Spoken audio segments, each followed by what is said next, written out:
아멘. 오늘 우리에게 주신 하나님의 말씀은 레위기 20장 17절에서 27절 말씀입니다. 레위기 20장 17절에서 27절입니다. 다 같이 합독하도록 하겠습니다. 누구든지 그의 자매 곧 그의 아버지의 딸이나 그의 어머니의 딸을 데려다가 그 여자의 하체를 보고 여자는 그 남자의 하체를 보면 부끄러운 일이라. 그들의 민족 앞에서 그들이 끊어질지니 그가 자기의 자매의 하체를 범하였은즉 그가 그의 죄를 담당하리라. 누구든지 월경 중에 여인과 동침하여 그의 하체를 범하면 남자는 그 여인의 근원을 드러냈고 여인은 자기 피의 근원을 드러냈음인즉 둘 다 백성 중에서 끊어지리라. 내 이모나 고모의 하체를 범하지 말지니 이는 살부치의 하체인즉 그들이 그들의 죄를 담당하리라. 누구든지 그의 숙모와 동침하면 그의 숙부의 시체를 범하니 그들은 그들의 죄를 담당하여 자식이 없이 죽으리라. 누구든지 그의 형제의 아내를 데리고 살면 더러운 일이라. 그가 그의 형제의 하체를 범함이니 그들에게 자식이 없으리라. 너희는 나의 모든 규례와 법도를 지켜 행하라. 그리하여야 내가 너희를 인도하여 거주하게 하는 땅이 너희를 토하지 아니하리라. 너희는 내가 너희 앞에서 쫓아내는 족속의 풍속을 따르지 말라. 그들이 이 모든 일을 행함으로 내가 그들을 가증히 여기노라. 내가 전에 너희에게 이르기를 너희가 그들의 땅을 기업으로 받을 것이라. 내가 그 땅 곧 젖과 꿀이 흐르는 땅을 너희에게 주어 유업을 삼게 하리라 하였노라. 너희는 나는 너희를 만민 중에서 구별한 너희의 하나님 여호와이니라. 너희는 짐승이 정하고 부정함과 새가 정하고 부정함을 구별하고 내가 너희를 위하여 부정한 것으로 구별한 짐승이나 새나 한 땅에 기는 것들로 너희의 몸을 더럽히지 말라. 너희는 나에게 거룩할지어다. 이는 나 여호와가 거룩하고 내가 또 너희를 나의 소유로 삼으려고 너희를 만민 중에서 구별하였음이니라. 남자나 여자가 접신하거나 박수무당이 되거든 반드시 죽일지니 곧 돌로 그를 치라. 그들의 피가 자기들에게로 돌아가리라. 아멘. 네, 오늘 본문인 레위기 20장에서는 거룩함에 대한 강조와 함께 또한 이방 종교의 관행과 하나님의 창조 질서에 대한 위반을 피하라는 권고가 계속 권면됩니다. 그런데 레위기 20장을 우리가 읽다 보면은 이거 어디서 본 것 같은데 라는 생각이 절로 들기도 합니다. 바로 레위기 18장의 내용과 많이 유사하기 때문이죠. 하지만 레위기 18장의 내용과 또한 차이점도 있습니다. 바로 레위기 20장에서는 불순종에 대한 벌이 포함되어 있습니다. 이러한 벌의 성격은 바로 죄의 심각성을 보여주기도 하였고 또한 언약 백성으로서 세상으로부터 오히려 보호받아야 함을 하나님께서 강조하십니다. 또 다른 차이점은 바로 레위기 20장에서는 가정하에서 하나님께서 말씀하십니다. 예를 들면 만일 누구와 성관계를 맺으면 그를 반드시 죽일 것이라 와 같이 하여 어떤 상황에 대해서 하나님께서 가정을 하고 말씀을 하십니다. 하지만 레위기 18장에서는 누구누구와 성관계를 맺지 말아라 라는 이러한 명령으로 말씀하시죠. 레위기 20장과 레위기 18장은 이러한 차이가 있습니다. 이러한 차이를 알고 오늘 본문으로 들어가 보도록 하겠습니다. 먼저 본문은 크게 세 부분으로 나눌 수 있는데 바로 17절부터 21절까지는 성범죄에 대한 징벌이고 또한 22절부터 26절까지는 거룩한 삶에 대한 권고이며 마지막 27절은 거짓 종교에 대한 금지로 나눌 수 있습니다. 먼저 17절부터 21절 중에 17절 말씀입니다. 누구든지 그의 자매 곧 그의 아버지의 딸이나 그의 어머니의 딸을 데려다가 그 여자의 하체를 보고 여자는 그 남자의 하체를 보면 부끄러운 일이라. 그들의 민족 앞에서 그들이 끊어질지니 그가 자기 자매의 하체를 범하였은즉 그가 그의 죄를 담당하리라. 17절에서는 누구든지 자신의 배다른 누이 즉 이복 누이를 취하여 서로 벗은 것을 보면 백성들이 보는 앞에서 끊어진다라고 하나님께서 말씀하십니다. 하지만 여기서 단순히 알몸을 본 것을 말씀하시는 것이 아니라 서로 간음한 것을 말씀하십니다. 왜냐하면 둘이 백성 앞에서 끊어지는 징벌을 받기 때문이죠. 하지만 이와 달리 고대 메소포타미아 즉 가나안 땅에서는 친여동생과 혹은 배다른 여동생과 결혼하는 일도 그들은 행했었습니다. 하지만 현재까지 발굴된 그 지역의 법전을 우리가 살펴본다면 여동생이든 혹은 배다른 여동생이든지 그 사이에서 생긴 성범죄에 대한 처벌 규정은 우리가 아직 찾아볼 수가 없습니다. 이처럼 당시 가나안 땅은 성에 대한 기준이 낮았고 관대했습니다. 그러하기에 거룩하신 하나님께서는 이스라엘 백성들이 가나안 땅의 민족과 구별되는 거룩을 요구하셨고 또한 그 요구는 하나님께서 이스라엘 백성들을 사랑하셔서 베푸신 사랑이기도 하였습니다. 18절입니다. 누구든지 월경 중에 여인과 동침하여 그의 하체를 범하면 남자는 그 여인의 근원을 드러냈고 여인은 자기 피의 근원을 드러냈음인즉 둘 다 백성 중에서 끊어지리라. 18절에서는 생리 중인 여성과 동침을 금하십니다. 이 내용은 바로 레위기 18장 19절과 동일하죠. 다만 끊어질 것에 대한 징벌을 하나님께서 말씀하십니다. 좀 전에도 살펴보았듯이 고대 메소포타미아의 법률에 따르면 생리 중인 여인과 동침한 자에 대한 처벌 규정은 없었습니다.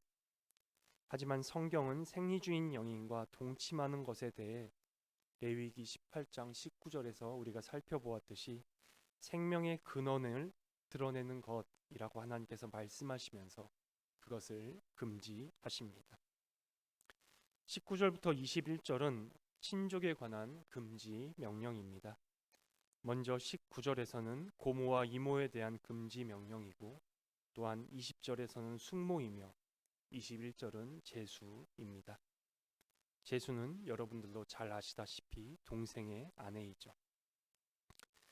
17절과 18절에서 백성 중에서 끊어질 것에 대한 형벌을 말씀하시는데 19절부터 20절에 대해서 살펴보면 친족에 대한 형벌이 조금 달라지는 것을 우리는 살펴볼 수 있습니다.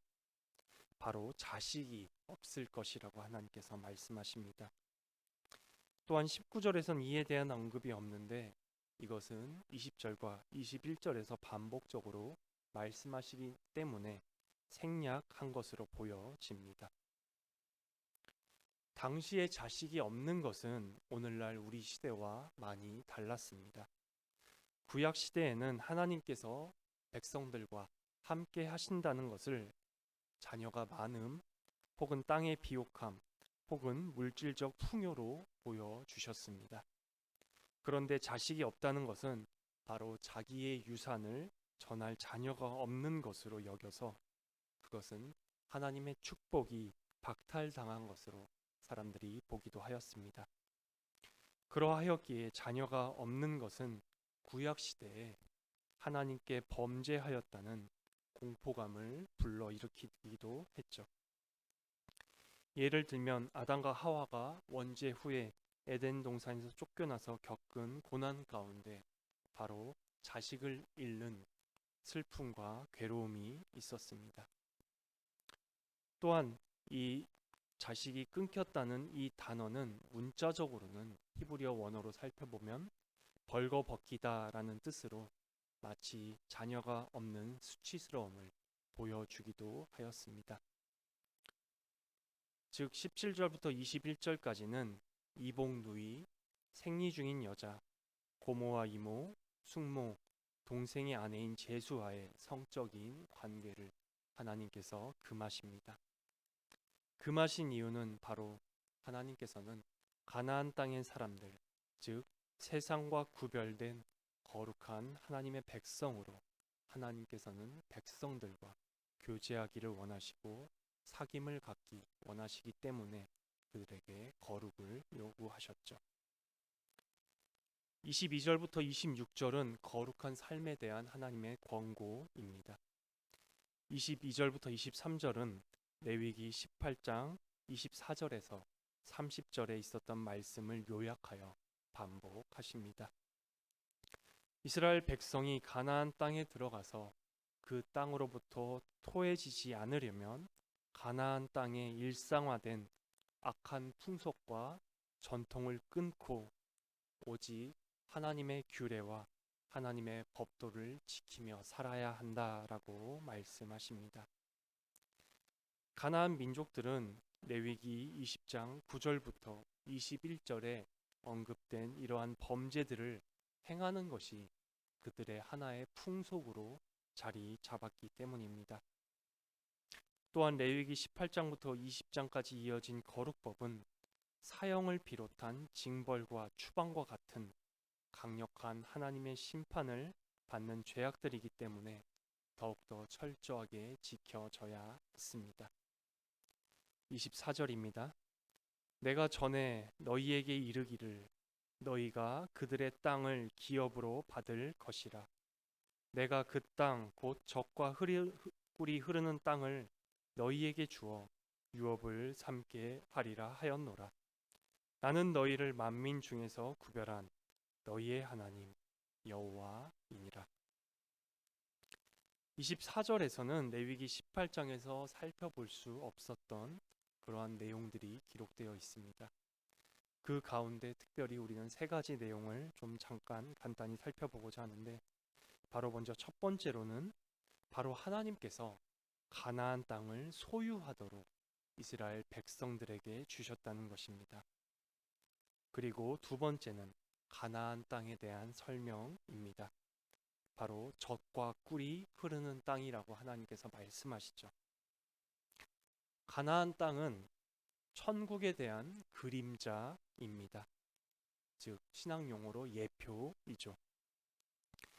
이스라엘 백성들이 애굽으로부터 구원을 받고 광야를 거쳐서 가나안 땅으로 들어가는 이 내용은 바로 우리가 이 땅에 살면서 구원을 받아 이 땅에 살면서 고난과 어려움 가운데서도 하나님의 은혜로 말미암아 구원받고 천국으로 가는 여정에 대한 그림자입니다. 그러하기에 가나안 땅은 젖과 꿀이 흐르는 땅으로 낙원의 모습을 연상시키죠. 마지막 하나는 바로 만민 중에서 이스라엘 백성을 구별하신 여호와 하나님 자신을 소개하십니다. 그리고 25절과 26절은 레위기 11장과 15장까지 해서 정결법, 그리고 18장부터 20장까지의 거룩법을 이어주기 위해 다시금 사용하신 그러한 표현이고, 또한 27절은 거짓 종교에 대한 금지인데 이러한 금지 명령은 이미 6절에서 언급하셨는데 다시금 언급하시면서 이 거짓 종교에 대해서 금하라고 강조하십니다. 오늘 설교의 결론입니다. 17절부터 21절은 성과 관련된 금지 명령으로 백성 중에서 끊어지거나 대를 끊겠다고 하십니다. 또한 22절부터 26절은 그동안 언급되었던 정결법과 거룩법에 대한 요약이고, 또한 가나안 땅에 대한 소망을 두게 하셨습니다. 그리고 마지막 27절에서는 거짓 종교에 대한 금지를 다시금 강조하십니다.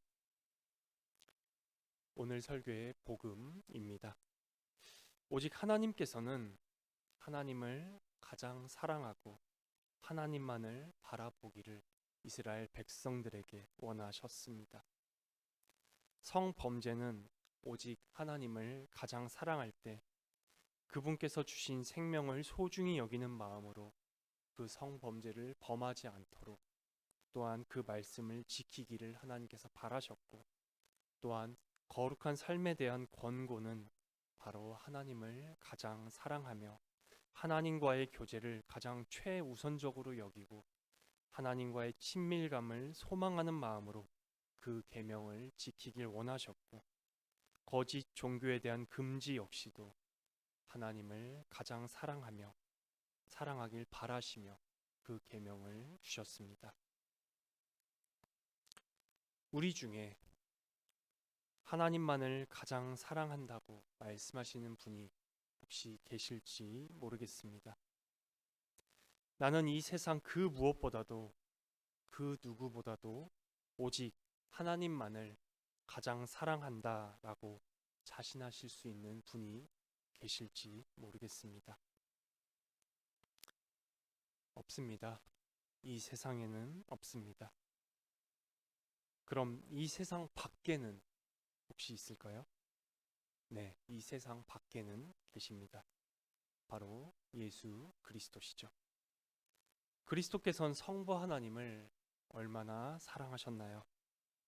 성부 하나님께서 우리가 저지른 모든 죄에 대한 진노와 형벌을 예수 그리스도께 다 쏟아내실 때, 즉 십자가 위에서도 오직 예수 그리스도만은 성부 하나님을 가장 사랑하셨습니다. 가장 사랑하셨기 때문에 자신의 가장 귀한 것을 성부 하나님께 맡기실 수 있었습니다. 누가복음 23장 46절입니다. 예수께서 큰 소리로 불러 이르시되 아버지, 내 영혼을 아버지 손에 부탁하나이다 하고 이 말씀을 하신 후에 숨지시니라. 예수님 자신을 향해 진노와 공의와 분노를 성부 하나님께서 완전히 쏟아내시는 중에서도 예수께서는 자신의 가장 소중한 영혼을 성부 하나님께 맡기시면서 성부 하나님을 향한 사랑과 신뢰를 예수께서는 끊임없이 쏟아내셨습니다. 그리스도께로 오십시오. 수고하고 무거운 짐진 자들아, 다 내게로 오라. 내가 너희를 쉬게 하리라. 우리는 죽는 그 순간까지도 성부 하나님을 향한 그리스도의 사랑과 순정을 온전히 다 알지 못합니다. 알지 못하기 때문에 우리는 행하지도 못하죠. 하지만 오직 그리스도 안에 있는 자들은 성부 하나님을 향한 예수 그리스도의 사랑을 우리의 사랑으로 여겨 주십니다. 그리스도께서 모든 것을 다 이루셨습니다. 요한복음 19장 30절입니다. 예수께서 신 포도주를 받으신 후에 이르시되 다 이루었다 하시고 머리를 숙이니 영혼이 떠나 가시니라. 그리스도께서 이미 다 이루셨습니다. 이미 다 이루셨습니다. 예수 그리스도께서 온전히 다 이루셨다는 그 말씀을 온전히 다 믿는 우리 낙현교회가 되기를 간절히 소망합니다.